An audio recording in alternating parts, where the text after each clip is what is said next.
Hey guys, Happy New Year. Happy New Year. Come on in, guys. The start of a weekly meeting at the Vet Center in Silver Spring, Maryland. These highly decorated combat veterans come together to find comfort, strength, answers. Okay, secure the door. Okay, PTSD symptoms since we last met. Most of us come here to deal with unresolved issues. Most of us didn't like ourselves. We thought we were alone. We had no idea. Most of us didn't even know about a vet center. This is a place veterans, especially combat veterans, need to know about. There are more than 200 vet centers like this one around the country. We provide readjustment counseling services, which means a veteran getting out of the military, what are they going to do the rest of their life? Vet Center team leader Wayne Miller is a social worker and a mental health counselor. They may have employment questions, they may have education questions, they may have medical questions. And I just got my new leg yesterday. He's also an amputee, the result of his heroic service as a Marine in Vietnam. Experience that gives him an edge to help today's wounded warriors returning from Afghanistan and Iraq.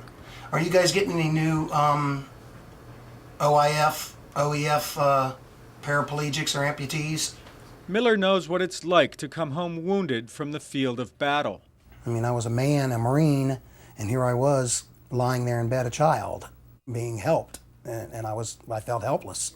It's a feeling among wounded vets. That's why most staffers here are themselves combat veterans. I have a social worker who was a combat medic in Vietnam. I have a benefits counselor who served in Somalia, who lost an arm and a leg. Is that in the boat? That's the boat. That's the boat. It's that kind of service that gives counselors credibility with combat vets seeking help. I think that many of our veterans who come into the Vet Center feel at ease talking to another combat veterans who understands what they've been through. Alfonso Batres oversees all 207 of VA's vet centers. I think that promotes a therapeutic bond, if you will, between that soldier and the veteran. So there's an attraction there on the behalf of the veteran where they feel more at ease talking to someone who would understand their experiences in the combat zone. They can rehabilitate themselves if they know about it. If they don't know about it, they're going to stay home. They're going to continue to stay in the war in their head. I never really talked about Vietnam to anyone before. And I went in the back with Wayne, and we sit there and we talk, and I began to cry.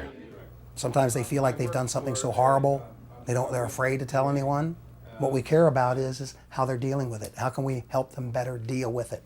Did you ever went to audiology and have them turn tests? The support takes many forms. Benefits counselor Chris Reed helps connect vets to VA healthcare, home loans, educational opportunities, and other benefits. We have people set up in location to help them navigate the system to get those benefits to them as quickly as possible. Of the many services a vet center has to offer, the most important of all may be the simple fact that here veterans find a place that feels like home, with human compassion and understanding. All of our inner feelings can be expressed in there, and we come out with a better understanding of how to apply what we've learned here. Hi, I'm Tania Barnes. Hi, Brian Watkins. Come and they can feel safe here. This is a place where they can come and talk about the issues that they're dealing with on a daily basis. I also see the significant others of veterans who are being seen here and treated for post-traumatic stress disorder. What is it that they should expect in dealing with someone who's come back from Iraq or Afghanistan?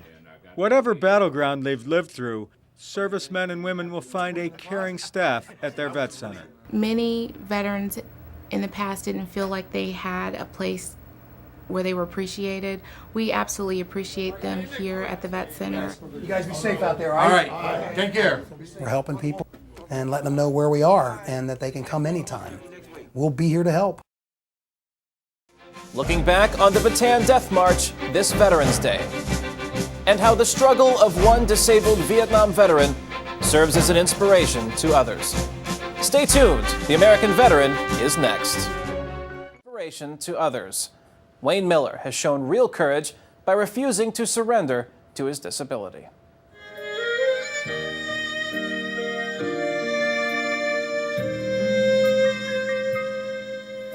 If tomorrow all my things were gone, I worked for all my life. 38 years ago, Wayne Miller didn't believe this was possible. Nobody wants to see a cripple on stage singing. Now Wayne knows differently.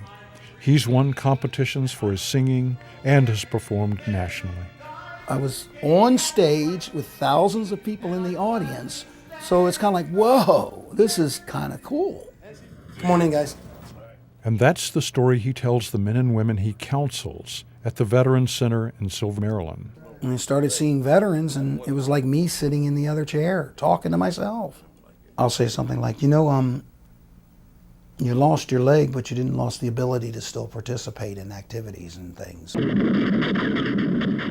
Wayne speaks from experience. On the 4th of July, 1969, he was hit by a mortar round in Vietnam and lost a leg. He was temporarily paralyzed by shrapnel wounds and believed his life was over. Things started running through my mind as no woman is going to marry a cripple, no employer is going to employ a cripple. There goes my baseball. But Wayne proved himself wrong on all counts. In fact, it was the sports he never thought he'd be able to do that eventually helped him heal. Walking across campus, and this guy comes walking up to me and says, "How would you like to learn how to ski?" And I said, "Can't you see I have one leg?" He bends over and pulls up his pant legs. He's missing both legs. Wayne's friend taught him to ski, and his success on the slopes gave him the confidence to try other sports and to compete at the National Veterans Wheelchair Games. 1, 2, 3, time! When Wayne started competing, he just wanted to win.